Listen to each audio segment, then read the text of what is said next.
Ilalaglag ni Olga itong si David sa pagpapanggap para mailigtas ang kanyang sarili. Samantala, nararamdaman na nga ni Olga na malapit nang mabuko si David kay Ramon kaya't unti-unti na rin siya naghugas kamay para si David umano ang madiin sa lahat. Ang buong akala naman ni David dahil sa kanyang pagkitang gilas, nawala niya sa isip ni Ramon ang nagngangalang David.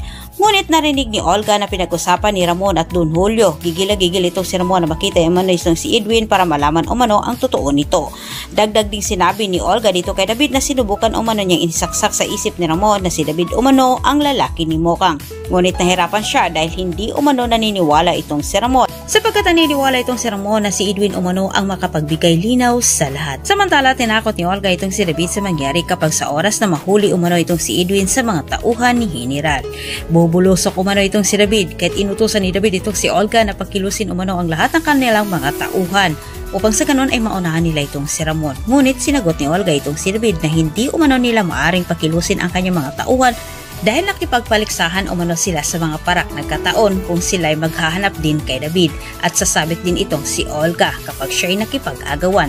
Itinulak ni Olga lalo itong si David para magiging kriminal.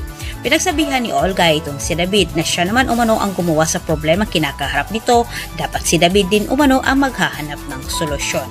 Pero hindi alam ni David na may pinaplano na itong si Olga laban sa kanya para ilaglag, para madiin din si David sa lahat. At samantala sa kabilang banda, nakipagkita nga itong si Edwin Calamersing sa Quiapo para magsumbong ito sa nakita niya kay David. At iparating umano kay Rigor ang ginawa ni David.